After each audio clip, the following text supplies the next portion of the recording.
daya tahan tubuh nanti akan ngedrop, turun, vibrasi juga turunnya drastis. Nah, kecemasan dan ketakutan yang berlebihan tadi juga akan terjadi satu penyumbatan energi pada titik-titik tertentu yang orang tidak pernah tahu ya. Nah, kebanyakan nanti di tengkuk, leher itu, atau mungkin di tempat lain itu rasa nyeri, kaku itu karena sumbatan energi dalam tubuh kita itu harusnya lancar tapi tidak lancar karena ada ketegangan tadi. Nah, saudara sekalian, sekarang cek emosi Anda. Tanya pada diri sendiri. Kuatkan pendirian dengan mengucapkan pada diri sendiri seperti ini ya. Saya juga sering mengucapkan begini. Jenengan juga ada yang sudah tak kasih pelajaran. Meskipun saya merasa benci, dendam, sakit hati, marah, kecewa, dan hal-hal yang terkait dengan semua masalah itu, saya menerima dan menghargai diri saya seutuhnya, lalu memutuskan untuk membuang semua emosi negatif itu sekarang dan sekaligus demi kebaikan dan kemajuan hidup saya. Kemudian tersenyumlah. Vibrasi akan meningkat dengan pesat. Hati akan tenang, ya. Ya walaupun sebenarnya, wah apa bisa ya? Ya harus bisa ucapkan aja di sini meskipun saya merasa benci, dendam, sakit hati, marah, kecewa dan hal-hal yang terkait dengan semua masalah itu, saya menerima dan menghargai diri saya seutuhnya. Lalu memutuskan untuk membuang semua emosi negatif sekarang dan sekaligus demi kebaikan dan kemajuan hidup saya. Terus tersenyumlah. Nah, hargai diri Anda sendiri, jangan hanyut dengan berita-berita dan kata-kata orang. Kalau ada berita dalam WA dan mungkin itu tidak bagus, ya hapus saja. Nggak usah dilihat. Nanti mempengaruhi suasana hati dan pikiran kita. Nah, perhatikan nasihat-nasihat yang betul-betul menjadikan hati kita tenang, pikiran kita tentram, menjadi nyaman, begitu loh. Jangan terpengaruh dengan hal-hal yang kita tidak tahu yang sesungguhnya. Kadang-kadang kita nggak tahu, wah itu katanya bilang. Katanya itu katanya siapa? Coba kamu cek ke sana, nanti sana juga bilangnya katanya kok. Katanya siapa? Dicek ke sana yuk. Wah saya juga katanya kok. Nah, berita katanya itu kan tidak pasti. Maka itu nanti akan mempengaruhi suasana hati kita. Ya.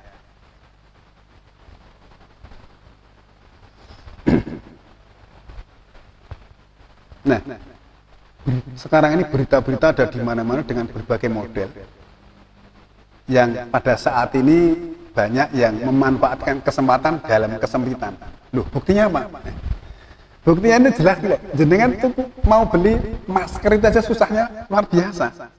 Apotek itu nggak punya masker, kalau ada pun harganya sangat mahal. Itu kan mesti dimanfaatkan oleh orang-orang yang punya kepentingan pribadi.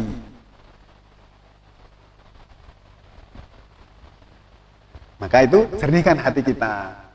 Kita jangan mudah goyah dan terpengaruh dengan apapun yang ada di sekitar kita. Ini tak gambarkan, ibaratnya orang yang melakukan antrian panjang, ya. Antri apa saja lah, antri beli bensin atau apa saja.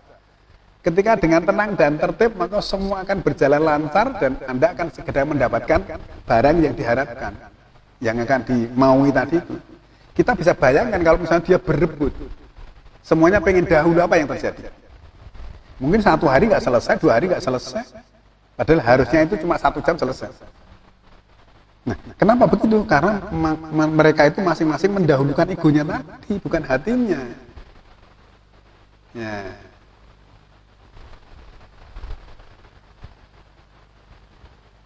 Oleh karena itu, saudaraku sekalian,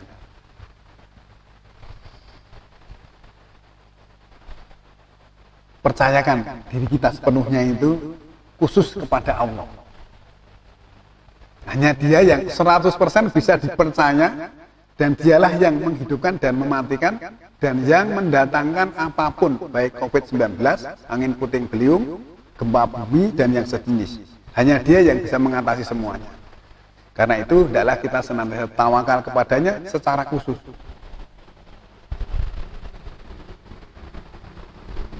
Nah, jangan sampai gini, wah ini kamu kok nggak takut sama COVID-19 itu apa?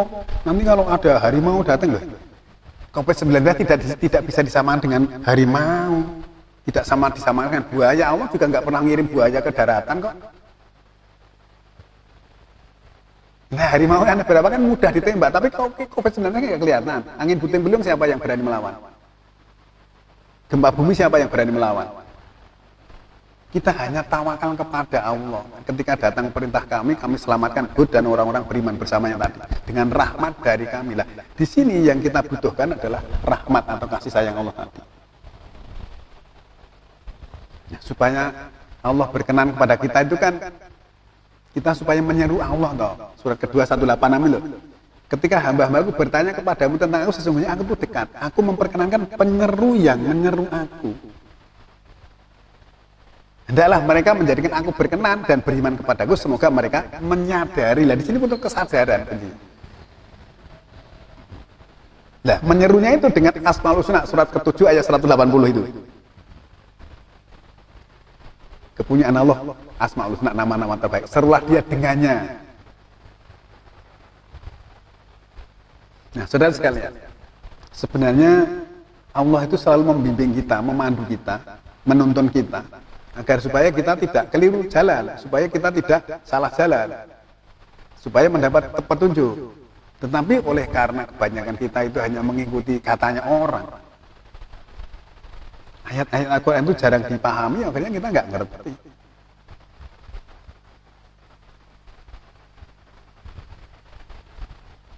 Coba kita perhatikan surat Ar-Rum itu surat nomor 30 ayat yang ke-30.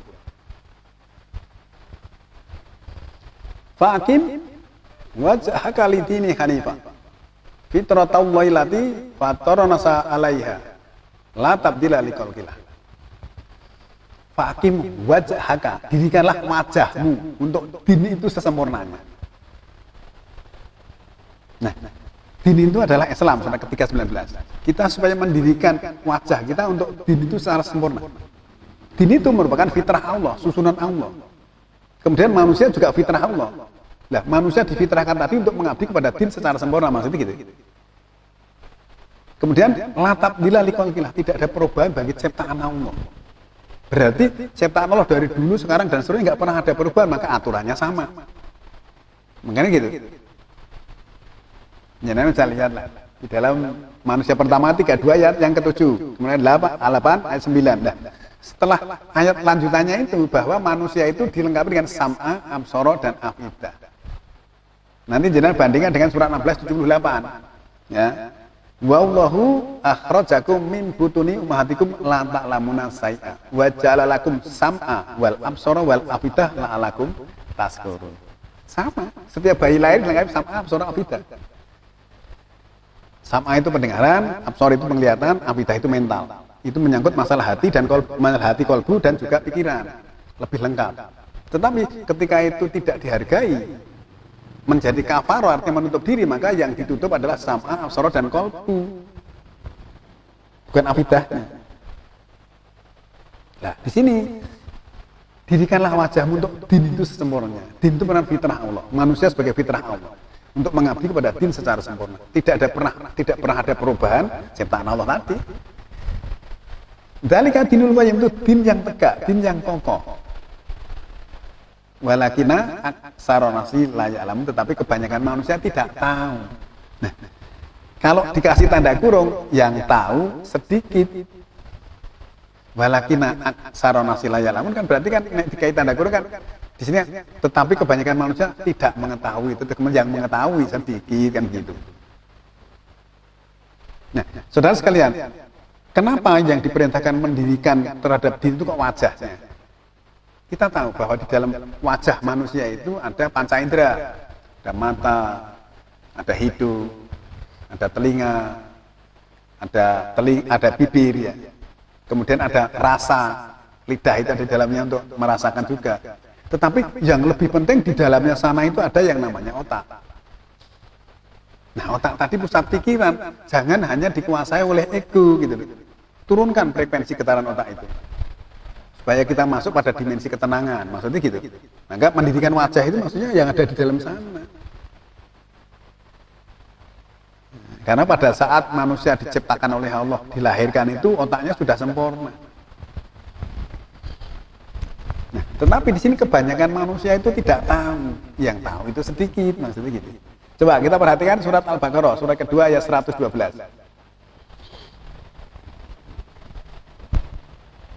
Bala man aslama wajhahu lillahi wa huwa muhsinun falahu ajruhu inda rabbih wala khaufun alaihim wala hum yahzanun.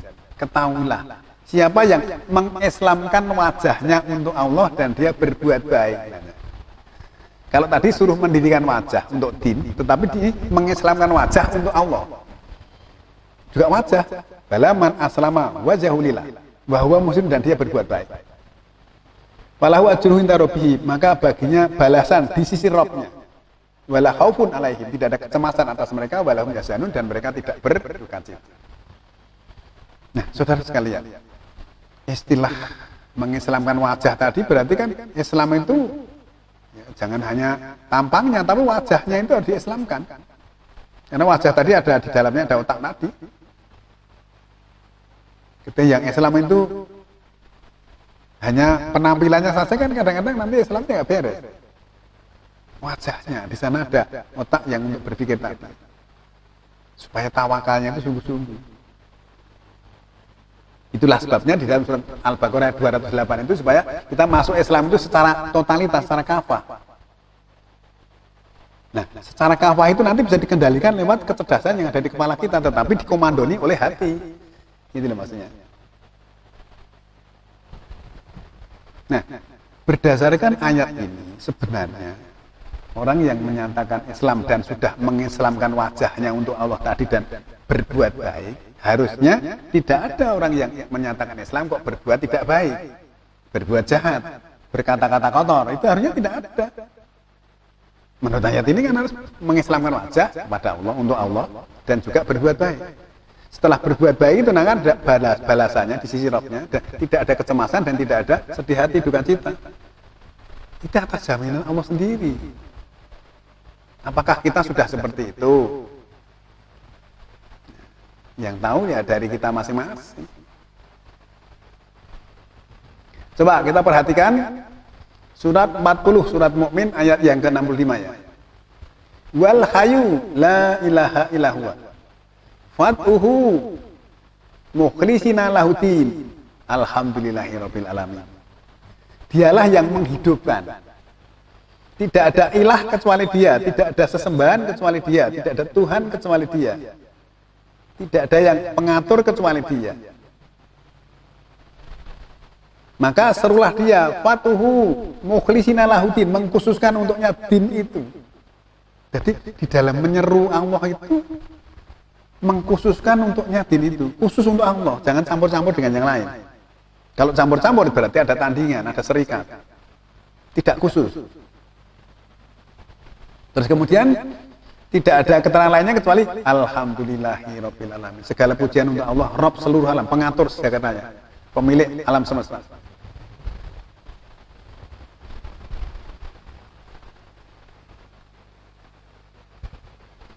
Nah, di dalam kita menyeru Allah itu harus mengkhususkan.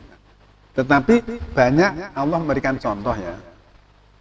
Ketika orang menyeru Allah mengkhususkan itu kalau ada masalah.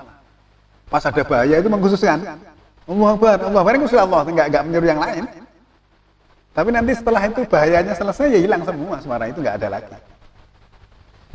Coba jangan perhatikan di dalam surat Yunus ya. Surat Yunus surat nomor 10 ayat yang ke-22. Waladhi yusayyirukum fil bari wal bahr hatta idza kuntum fil fulki wa jaroina bihi rihin thayyibatin wa farihu biha. Ini dialah yang menjalankan kamu di darat dan di laut.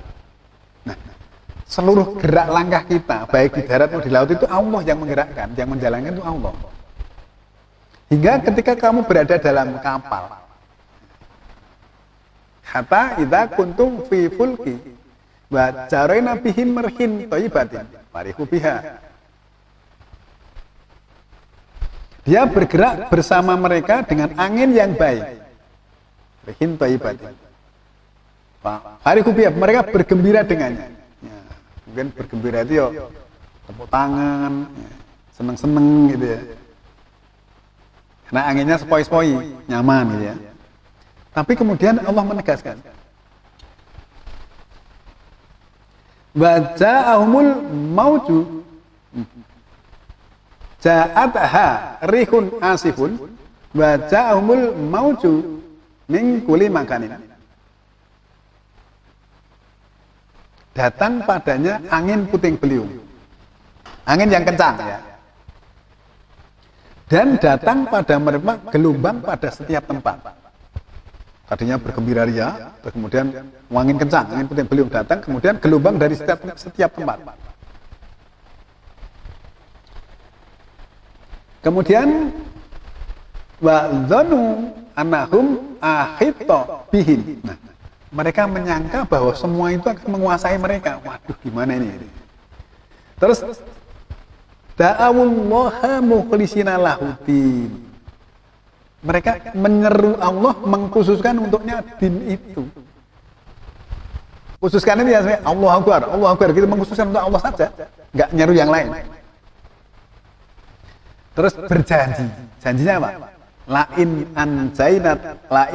anjaitana min hadihi lanakunanna minas sakirin. Kalau sekiranya engkau selamatkan kami dari hal ini, tentu kami akan termasuk orang-orang yang bersyukur. Apa kira-kira benar? Nah, coba jenengan lihat ayat berikutnya, 10 ayat 23 itu. Itu jawabannya, Allah yang menegaskan. Tadi kan bahwa manusia berjalan di darat mau di laut itu Allah yang menggerakkan. Kemudian falama anjahum idahum yabahuna fil ardi bighairi haqq. Maka setelah dia selamatkan mereka, maksudnya dia Allah menyelamatkan mereka. Ketika itu mereka mencari di bumi ini tanpa alasannya hak, mencari kerusakan. Terus kemudian Allah menegaskan, ya ayyuhannas, wahai manusia, innama bagyukum ala anfusikum. Sesungguhnya pencarianmu itu nanti akibatnya pada dirimu sendiri. Mata al hayati dunia itu hanya kelengkapan hidup di dunia.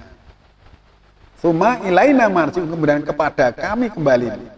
Wa nunabbi'ukum bima kuntum ta'malun, kemudian akan aku kabarkan apa-apa yang telah kamu kerjakan. Nah, kan berarti kalau melihat redaksi ayat ini kan kayak janjinya enggak sesuai gitu loh. Tadinya bergembira ya, kemudian datang angin puting beliung, gelombang datang dari setiap tempat. Mereka mengira bahwa semuanya itu kan menguasai mereka. Kemudian mereka menyeru Allah mengkhususkan mukhlisina lahuddin, mengkhususkan untuknya din itu. Terus berjanji, kalau sekiranya engkau selamatkan kami dari hal ini, tentulah kami termasuk orang-orang yang bersyukur. Tapi ternyata setelah diangkatkan dari bencana tadi itu, mereka mencari kerusakan di bumi tanpa alasan. Nah, tetapi pencarianmu itu nanti akibatnya juga akan kembali kepada dirimu sendiri. Nanti kembali kepadaku dan akan aku kabarkan apa yang kamu kerjakan. Nah, saudara sekalian, bahwa berdasarkan ayat ini, setiap gerak langkah manusia itu, baik di darat maupun di lautan, itu Allah yang menggerakkan. Apapun yang dikirimkan, angin puting beliung, gelombang setiap tempat, termasuk virus atau COVID-19 itu Allah yang menggerakkan. Aku hanya ditugaskan menjalani program sesuai dengan ditugaskan oleh Allah. Nah, mestinya kita justru mendekatkan diri kepada yang punya. Ya Allah, mungkin saya banyak melakukan kesalahan, mohon diampuni, mohon dibimbing. Kalau sekiranya lah, banyak sekali kan. Seperti tadi angin puting beliung, bahwa kami selamatkan Hud dan orang beriman bersama dengan rahmat dari kami. Ketika Nabi Nuh kan juga begitu. Gelombang setinggi gunung 1142 itu. Nah, gelombang setinggi gunung siapapun tidak bisa menyelamatkan diri, termasuk anaknya Nabi Nuh sendiri juga nggak selamat karena nggak mau naik ke dalam kapal. Nah, setelah anaknya tenggelam, seolah-olah Nuh kan protes. Ya Allah, kenapa anakku ditenggelamkan? Kan aku sudah berjanji mau menyelamatkan anak saya. Nuh, kamu itu jangan bodoh. Memang dia anakmu, tapi dia bukan keluargamu karena dia tidak beramal soleh. Kamu jangan tanyakan padaku sesuatu yang kamu tidak menguasai ilmunya. Nah, Nuh kan cuma mengatakan, ya Allah, aku berlindung kepadamu dari pertanyaanku tadi, yang ternyata aku tidak menguasai ilmunya. Sekiranya engkau tidak memberi ampun kepadaku dan memberi rahmat kepadaku, kasih sayang kepadaku, tentu aku termasuk orang-orang yang rugi. Lah, di sini kuncinya itu rahmat. Kita mendapatkan rahmat dari Allah, apapun itu selamat, kita nggak ada masalah. Gitu loh. Pengertiannya memang begitu. Karena sifat dan perilaku manusia itu dijelaskan di dalam Al-Quran banyak sekali. Coba jangan untuk pelajaran bagi kita lihat surat 10 ya, surat yang sama, ayat yang ke-12 dan 13 nanti. Wa idza masal insanal duru da'ana li janbihi aw qa'idan aw qa'iman. Falama kasafna anhu durrahu marra ka'alam yada'una ila dzuri masa. Nah.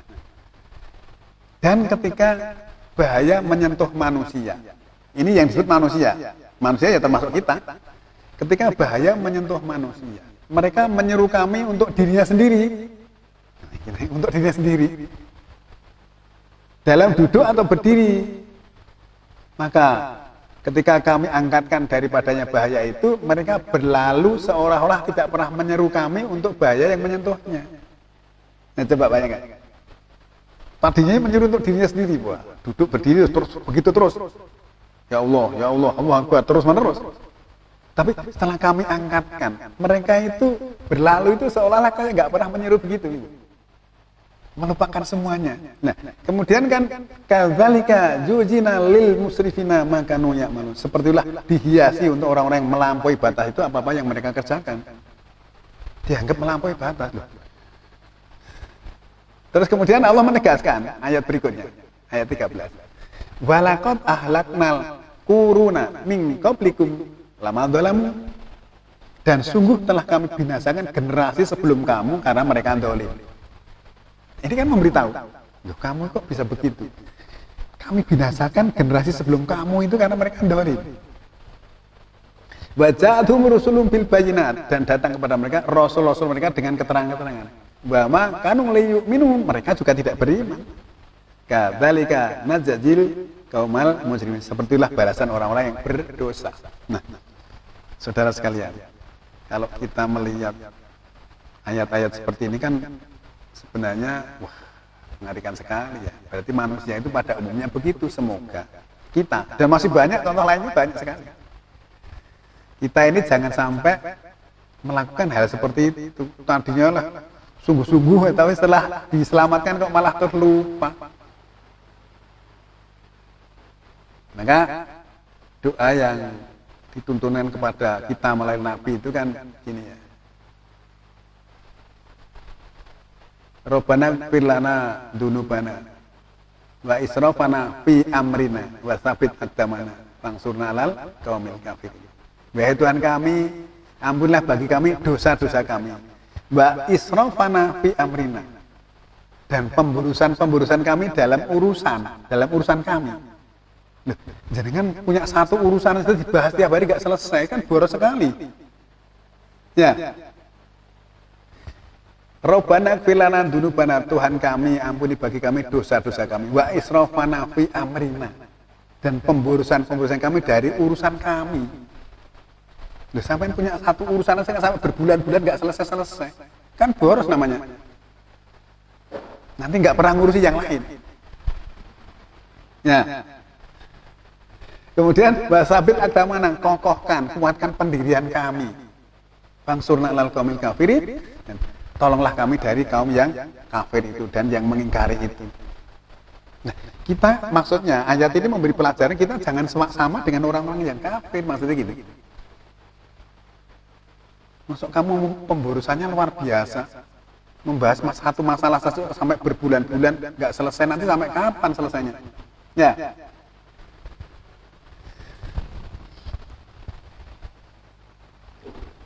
Saudaraku sekalian, ketika dalam suasana beta, seperti ini beta, maka gelombang otak kita itu tinggi, tetapi vibrasi tubuh kita rendah. Sebaliknya kalau gelombang otak kita diturunkan menjadi alfa theta tadi, vibrasi kita akan meningkat, berbalik.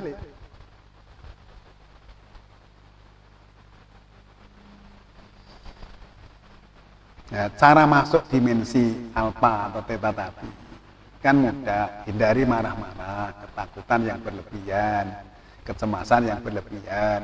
Hadapi setiap masalah dengan santai, tawakal kepada Allah, tersenyum lepas, jangan dipaksakan. Maka vibrasi tubuh kita akan naik. Nah, kan sebenarnya gampang ya. Kan di dalam Al-Quran Allah memberikan pelajaran ya. Nabi Daud itu bertasbih dengan burung-burung dan juga gunung-gunung. Ini kan surat 38 ayat 18 19 itu. Sulaiman juga jalan-jalan dengan angin. Ya, 2181 itu. Angin berpusar itu jalan membawa Sulaiman kan ke negeri yang diberkahi itu.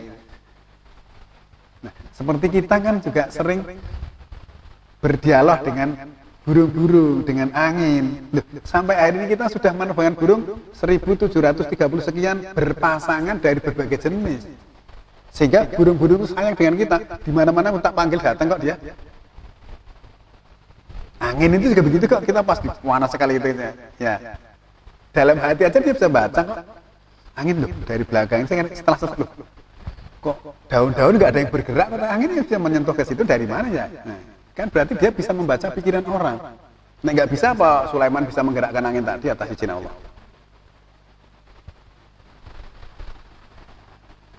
Nah, saudara sekalian, berikut ini kami informasikan perbandingan kapasitas otak sadar dengan bawah sadar. Otak sadar itu kan, otak itu sebagai hardware-nya. Terus kemudian otak sadar itu yang tadi 12%, ada yang 10%, 90, ada yang 12, 88, ada yang 17, 83. Tergantung daripada kualitas orangnya ya. Kalau semakin tinggi otomatis nanti pikiran sadarnya semakin menurun. 10-90 berarti sudah lebih tinggi lagi ya. Kemudian perasaan hati atau bawah sadar itu sebagai softwarenya itu 88%. Kemudian kecepatan impuls ya. Untuk otak sadar itu 190 sampai dengan 225 km per jam. Sedangkan perasaan hati atau bawah sadar sebagai software tadi lebih besar dari 160.000 km per jam. Bit per detiknya. Pikiran sadar itu 2000 bit per detik. Kalau sudah masuk gelombang alfa, masuk theta, itu menjadi 400 miliar bit per detik. Nah,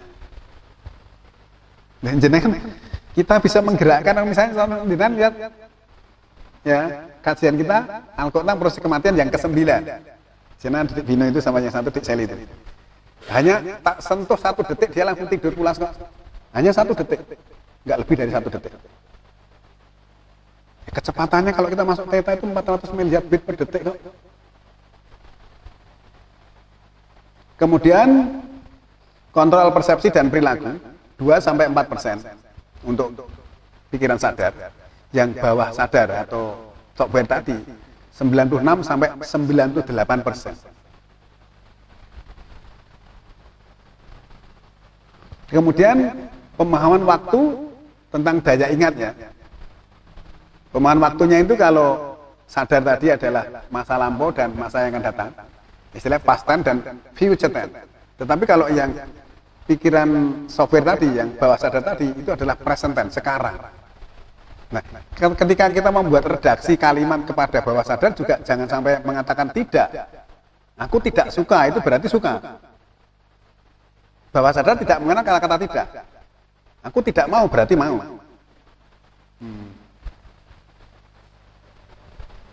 Itu memang harus tahu dengan bahasa-bahasa itu. Kemudian daya ingat.